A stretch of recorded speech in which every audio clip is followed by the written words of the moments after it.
En el capítulo anterior, Vincent se percató de que no podría deshacer la cadena que Kagon había impuesto en Selvíra, al menos no si no encontraba el sacrificio antes de 3 días, fecha en la que Selvíra moriría. Pronto, Julian se dio cuenta de algo, la próxima prueba sería en 3 días.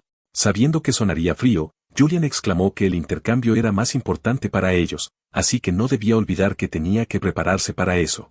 Por su parte, Vincent seriamente mencionó que debía darse cuenta de lo que era más importante, pues aquellos que solo seguían su propósito terminaban perdiendo personas. Después de todo, Vincent sabía algo: si en su vida pasada no hubiera perdido a sus compañeros a manos de Samión, nunca hubiera terminado en prisión. En ese momento, Selvíra lo interrumpió mencionando estar cansada. Sin demora, Vincent se disculpó, agregando que sería todo por hoy. De regreso a la fortaleza, Julian mostró interés en por qué Vincent sabía de maldiciones, pensando que era un mago. Sin embargo, Vincent reveló que esto no era así. Simplemente en su vida pasada su maná había sido sellado de la misma manera, usando el corazón de un criminal. Al escuchar esto, Julian, con pesar, agregó que su vida había sido terrible. Aún así, continuó preguntando por qué había terminado en prisión. Fue después del duelo con Cajin, dijo Vincent. Sin embargo, fue interrumpido por un estruendo y, al voltear, ambos se dieron cuenta de lo sucedido. Selvíra se había desmayado. Pronto, Vincent llevó a Selvíra a la enfermería, donde el sacerdote reveló que no podía hacer nada por ella en la fortaleza, así que quizás deberían enviarla al templo de Gaia para ser tratada. Sin embargo, Vincent sabía que, al tratarse de una técnica olvidada por la historia, los sacerdotes no podrían deshacerla, y eso no era todo. Selvíra no podría aguantar el viaje. Por esto, Vincent seriamente le encomendó al sacerdote cuidarla, al mismo tiempo que pensaba que solo había una manera de salvarla: tenía que encontrar el sacrificio oculto dentro de la montaña. Al ver a Vincent en la ventana, el sacerdote gritó preguntando qué estaba haciendo. Sin embargo, era tarde. Vincent ya había saltado, mientras con determinación gritaba que de ninguna manera lo permitiría. Aunque usaran trucos sucios, en esta vida no perdería a nadie. Mientras tanto, en el bosque, Ceri se encontraba buscando la voz que pedía ayuda. Sin embargo, en ese momento una corriente de aire la interrumpió. Era Vincent, quien corría a toda velocidad.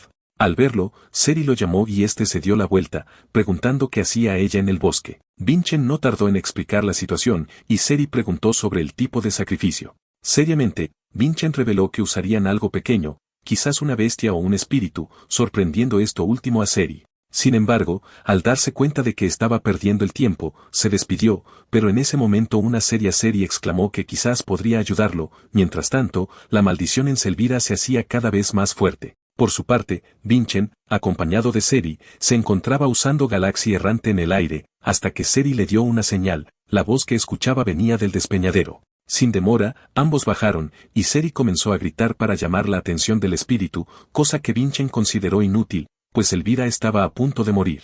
Consciente de que no encontrarían de esa manera al espíritu, Vincent decidió sacar su espada, mencionando seriamente que no había tiempo, así que destruiría toda el área. Sin embargo, en ese momento Ceri logró encontrar algo en la nieve. Era un espíritu que poseía la misma cadena que Selvíra. Con los ojos llorosos, Ceri preguntó si podían ayudarlo, y Vincent, con pesar, agregó que no se podía, pues en el momento en el que se había vuelto un sacrificio había perdido toda esperanza, así que sería mejor darle una muerte rápida. Sin embargo, Ceri se negó a esto, exclamando que aún había una salida, y un segundo después un círculo mágico apareció al mismo tiempo que Ceri recitaba unas palabras. Vincent no sabía qué estaba viendo, y Julian aclaró lo que era. Ceri estaba haciendo un contrato espiritual, cosa que, al tener más prioridad que el sacrificio de cadena, liberó de inmediato al pequeño espíritu, alegrando así a Ceri. Sin demora, Vincent agradeció a Ceri, quien, emocionada, preguntó si había sido útil para él. Pero inesperadamente, un golpe de espada lo sorprendió. En ese momento, Vincent se puso serio y, con gran velocidad, logró contrarrestar el ataque, partiendo este mismo en dos.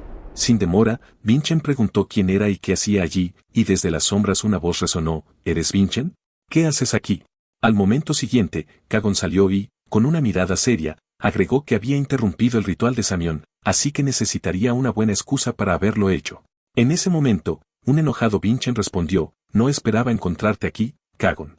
Seriamente, este mencionó no saber si Vincent era consciente, pero al interrumpir la tradición de Samión, había cometido un gran error diplomático. Aún así, Kagon ofreció que, si dejaba el sacrificio, lo pasaría por alto. Pero con una expresión enojada, Vincent dejó salir un grito, preguntando qué clase de tradición era intentar matar a Selvíra. Tras un suspiro, Kagon preguntó si acaso ya lo sabía, dejando confundido a Vinchen por su actitud. Kagon continuó mencionando que, tal como sabía, a algunas personas se les atribuía cierto carácter innato. Vinchen no había entendido a qué se refería, por lo que Kagon procedió a explicar que tanto Vinchen como él eran personas que habían nacido con un destino pesado. Asimismo, también había personas que no lo tenían. Y justo por eso, personas como Vinchen y él eran diferentes. En ese momento, Kagon recordó cuando Selvíra lo había ayudado, y en ese instante había jurado no perdonarla por entrometerse en sus planes. Tras esto, Kagon, con una sonrisa, exclamó que aquel que tuviera el atrevimiento de cruzar la línea merecía ser castigado. Justo después, preguntó si, como un amigo que estaba a su mismo nivel, Vinchen había entendido el verdadero carácter que ambos compartían. Sin embargo, la respuesta de Vinchen fue su espada, y con sus ojos cargados de ira, agregó que incluso después de 500 años, los Amión seguían siendo los mismos, dejando a Kagon confundido. Acto seguido, le dijo que no se hiciera ilusiones, pues, al menos para él, su definición era incorrecta. Al ver la ira en los ojos de Vinchen, Kagon se rió, mencionando que le gustaban sus ojos, mientras apuntaba al cuello de Vinchen y agregaba, con una sonrisa, que no creía poder ser su amigo. Aún así, Kagon dijo, ahora no sé quién tiene la razón. Entonces lo resolveremos en el intercambio amistoso. Exclamó Vinchen, sosteniendo una mirada feroz. Poco después, la cadena en el brazo de Selvíra desapareció y, sin demora, ésta abrió los ojos, confundida al no saber por qué estaba en la enfermería. Emocionado, el sacerdote preguntó sobre su estado, pero en ese momento, Vinchen abrió la puerta mientras preguntaba por Selvíra. El sacerdote respondió que, como podía ver, ya había abierto los ojos, e inmediatamente Vinchen se apresuró a examinar la mano de Selvíra, dándose cuenta así de que la ceremonia de la cadena ya se había desvanecido. Al ver esto, Vinchen agradeció, confundiendo a Selvíra. Justo después, el sacerdote lo interrumpió mencionando que faltaban 2 días para la segunda prueba, y preguntó si no se prepararía. Con una sonrisa en su rostro, Vinchen exclamó que por supuesto lo haría, pues no podía perder contra Kagon, mientras pensaba que, si la segunda prueba consistía en subyugar una bestia, definitivamente él sería el ganador. Mientras tanto, en la residencia Adenka, una noticia sobre la victoria de Vinchen había dejado atónito a Yagol Adenka, sin saber si era real. Findel Adenka confirmó esto, mencionando que, aunque Samión había mostrado una gran fuerza, Vinchen había logrado superarlo. Yagol preguntó si acaso habían presionado a la Torre 6, y otro mencionó que, al parecer, el chico inútil parecía haber crecido. En ese momento, un golpe en la mesa de Delbecq Adenka interrumpió, preguntando al instante si acaso era hora de charlar despreocupadamente. Findel preguntó por qué actuaba así, y Delbecq, sin demora, agregó que el consejo había gobernado Adenka durante 500 años. Sin embargo, desde hace 25 años, el patriarca Khan había aparecido e incluso había demostrado su disgusto por el consejo desde niño. Y eso no era todo, pues Khan había logrado incrementar su autoridad por encima del consejo. En ese momento, Findel preguntó si esa no era la razón por la que estaban patrocinando a Carlos, quien estaba lleno de ambición, y a Dejan, quien solo tenía interés en las artes marciales, con el fin de convertir a uno de ellos en una marioneta fácil de manipular. Seriamente, Delbecq preguntó qué creían que pasaría si Samión era vencido por Vinchen, el hijo de Servana Hisley. Ni siquiera tenían una sola debilidad de Vinchen, lo que significaba que no podrían controlarlo. Además, hacía tiempo, Khan había tallado el nombre de Vinchen en el monumento de los héroes con el loto carmesí, la misma espada que Khan usaba de joven y que ahora usaba Vinchen. Yagol preguntó qué intentaba decir, y Delbecq, nerviosamente, aseguró que Khan estaba usando a Vinchen, apuntando su espada contra el Consejo de Ancianos. Justo por eso, Delbecq quería que Vinchen perdiera. Sin demora, Yagol y Findel preguntaron si había alguna manera, y en ese momento, quien había estado en silencio intervino, Tiloban Adenka mencionó que enviaría una carta a Samión. Su contenido sería el siguiente: Adenka ignoraría la mala conducta de Samión en la primera prueba.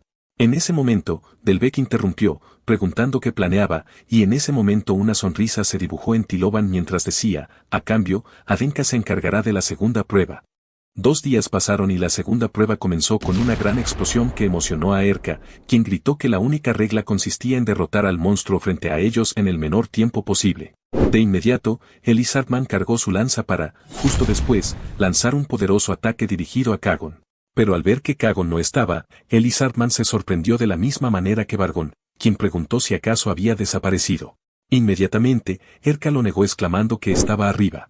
Con un brillo en sus ojos y una sonrisa, Kagon usó el primer capítulo Canción Roja, Luz de Luna, con el cual consiguió partir al monstruo en 2, dibujando así una sonrisa de satisfacción en su rostro. De inmediato, Vargon verificó el tiempo, lo cual dejó sorprendidos a Vargon y Erka al ser menos de 15 segundos. Esto significaba que Kagon había superado el tiempo de Dejan, que era de 20 segundos.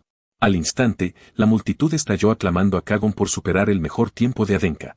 Con una sonrisa satisfecha, Kagon pensó para sí mismo que esto representaba su sinceridad y el hecho de que no volvería a perder como en la primera prueba. Al instante, Kagon apuntó su espada a Vinchen, diciéndole que el próximo corte iría dirigido hacia él. Ahora era el turno de Vinchen, y Julian no estaba seguro de la victoria. Sin embargo, Vinchen respondió que no había de qué preocuparse, pues terminarían tan pronto como habían entrado a la arena. En ese momento, Erka le dio la bienvenida, y Vargon preguntó si estaba listo.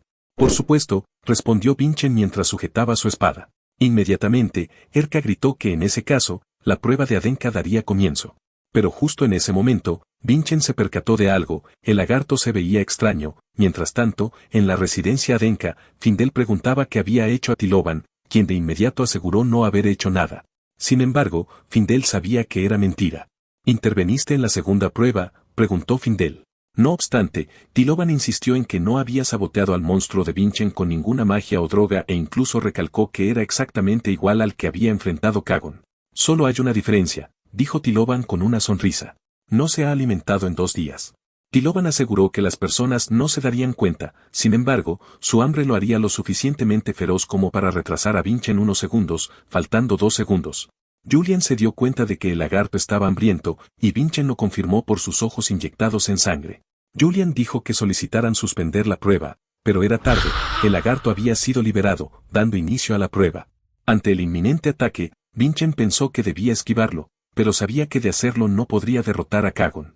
Por eso, decidió usarse a sí mismo como carnada. Al ver esto, una preocupada Erka preguntó qué estaba haciendo, al mismo tiempo que Vargon clamaba desesperado que debía esquivarlo. En ese momento, la sangre brotó, revelando lo sucedido. Vinchen había sido atravesado por la lanza. Al ver esto, un sudor frío recorrió a Erka, quien justo después gritó el nombre de Vinchen con preocupación. Pero en ese momento, Vinchen clavó su espada en el lagarto, sorprendiéndolo con unas palabras: «Gracias por ahorrarme tiempo».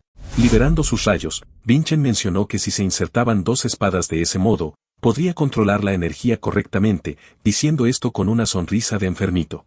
Un segundo después, el lagarto gritó mientras era electrocutado por un Vinchen envuelto en los rayos de su bendición. En pocos segundos, la energía se acumuló en una esfera que no tardó en explotar. Confundido, Vargon preguntó qué había sucedido, agregando que llamaría a los sacerdotes. Sin embargo, Erka lo interrumpió, pidiéndole que verificara el tiempo, mientras recordaba las palabras de Vinchen: si entro esperando la derrota, iría contra la misión de Adenka. Justo después, Erka se preguntó si acaso solía hacer locuras como esas, pensando que Vinchen sonaba como alguien que había muerto intentando derrotar a Samión. En ese momento, Vargon reveló el tiempo. Habían sido 5.39 segundos, lo cual solo significaba algo. De nuevo, Vinchen se había llevado la victoria. Si quieres ver la próxima parte de este manga, dame tu like, comentario y suscripción. Hasta la próxima, guapos.